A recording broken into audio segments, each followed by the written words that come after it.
Voici l'histoire de Marc, chef de projet Lean. Un matin, il découvre un atelier en chaos, outils introuvables, perte de temps, frustration. Mais aujourd'hui, tout change. Suivez son aventure pour comprendre comment le 5S peut transformer un atelier, une équipe entière, une usine entière. On va vous raconter une histoire. L'histoire d'un projet de transformation qui semblait impossible. C'est le parcours de Marc, un chef de projet chez Beaumont Industries, et de son combat pour mettre en place une démarche Lean.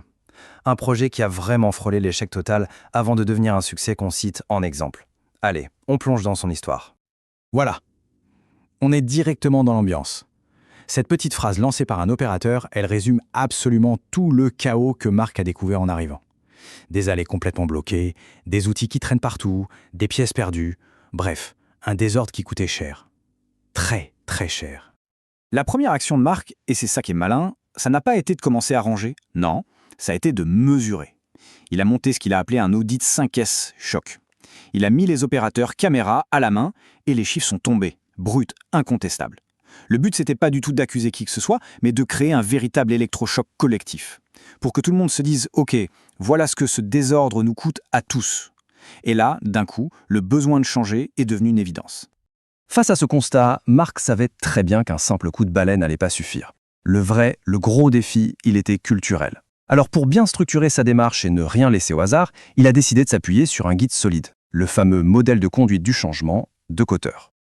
Alors le point de départ, et c'est crucial, c'était de ne surtout pas porter ce projet tout seul. Marc a donc bâti une équipe, une vraie coalition. Et ce qui est super intéressant ici, c'est qu'il a inclus 3 opérateurs vétérans, des gens du terrain. Et ça, c'était vraiment la clé pour que le projet ait une crédibilité. Pour que ce ne soit pas juste le projet du chef, mais bien le projet de tout le monde. Plutôt que d'arriver et d'imposer une vision, l'équipe a organisé un atelier. La question était toute simple, l'atelier idéal pour vous, il ressemble à quoi ? Et cette vision, elle n'est pas sortie d'un manuel ou d'un cabinet de conseil. Non, elle est née de leurs discussions, de leurs aspirations. C'est ce qui a créé un sentiment d'appropriation hyper fort dès le début. Bon, avec une bonne stratégie, une équipe ultra motivée, tout semblait vraiment bien parti. La communication était lancée, les premières actions aussi. Mais après 10 semaines, le projet a commencé à se fissurer, à menacer de s'effondrer. On arrive au moment critique de l'histoire. Essayez d'imaginer la scène. Marc arrive un matin et il voit que c'est le retour à la case départ. Les outils traînent à nouveau, les étiquettes se décollent et on sent un certain cynisme s'installer. Les gens commencent à murmurer « Tu vois, c'était juste une mode, ça va passer ». L'élan du début était complètement retombé. Et voilà, le moment de vérité.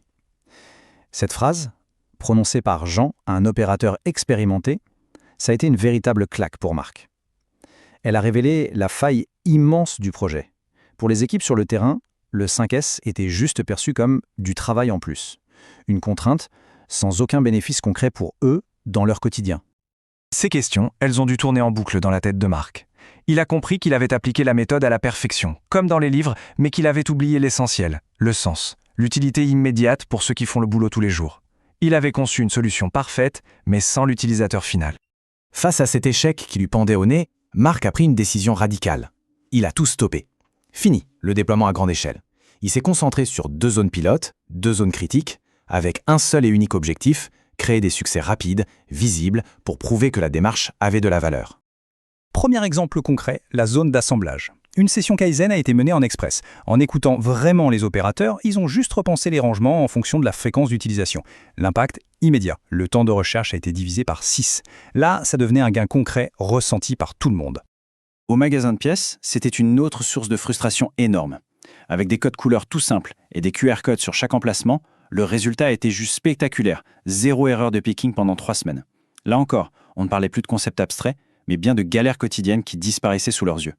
Et ça, c'est le véritable tournant. Olivier, qui était l'un des plus sceptiques au début, a pris la parole devant tout le monde. Son témoignage, authentique, chiffré, a eu 1000 fois plus d'impact que tous les discours de la direction. Le scepticisme s'est transformé en demande. Les gens disaient « Et nous, c'est pour quand ?» Le succès de ces zones pilotes a créé un effet domino. L'énergie était revenue, mais cette fois, elle venait du terrain. Marc a pu relancer le déploiement, mais il n'avait plus besoin de pousser le changement. Il répondait simplement à une demande qui venait des équipes elles-mêmes. La stratégie, c'était maintenant un déploiement par vague, bien contrôlé. Et le truc vraiment malin, c'est que les opérateurs des zones déjà transformées sont devenus les coachs pour les zones suivantes. Le savoir se transmettait comme ça, de pair à pair, ce qui a renforcé l'autonomie et la crédibilité de tout le processus. Pour que cette transformation ne soit pas juste un feu de paille, il fallait l'ancrer dans la culture de l'entreprise. Plusieurs actions clés ont été mises en place. Des audits réguliers, mais menés par les équipes elles-mêmes. Une communication visuelle des performances et l'intégration des 5S dès le premier jour pour les nouveaux arrivants. Le 5S n'était plus un événement, c'était juste la nouvelle façon de travailler. Et alors, les résultats dans tout ça, accrochez-vous. D'abord, un gain de productivité de 22%, principalement parce qu'on ne perdait plus un temps fou à chercher des choses. Ensuite, une amélioration spectaculaire de la sécurité. Les accidents liés au désordre, une chute de 65%. C'est juste énorme. Et le chiffre qui met tout le monde d'accord, l'impact financier. Un retour sur investissement annuel estimé à 450 000 €, pour un coût de départ de seulement 8 000. Des chiffres parlent d'eux-mêmes. 6 mois plus tard, cette simple phrase, prononcée par un opérateur à un nouveau, montre que la boucle est bouclée. Le changement culturel a vraiment eu lieu. Le 5S, ce n'est plus le projet de marque, c'est devenu l'ADN de l'atelier. Alors qu'est-ce qu'on retient de cette histoire? Eh bien, le parcours de Marc peut être résumé dans une sorte de checklist très pratique pour quiconque mène un projet de changement. De la création de l'urgence jusqu'à l'ancrage dans la culture, chaque phase a ses objectifs, ses indicateurs et surtout ses pièges à éviter. C'est un guide vraiment précieux. Et on va terminer avec cette question. Le plus grand enseignement de l'histoire de Marx, il est peut-être là. Le jour où il a failli tout planter, c'est quand il s'est concentré sur la méthode, sur le système parfait. Le jour où il a réussi, c'est quand il s'est concentré sur les gens et qu'il s'est demandé comment je peux les aider à résoudre leurs problèmes concrets. Et ça change tout. L'histoire de Marc nous rappelle une vérité simple. Le 5S n'est pas un ménage, mais une façon de remettre de la clarté, de la confiance et de l'efficacité dans le quotidien. C'est un chemin, qui peut être long et tortueux mais avec toujours des résultats exceptionnels.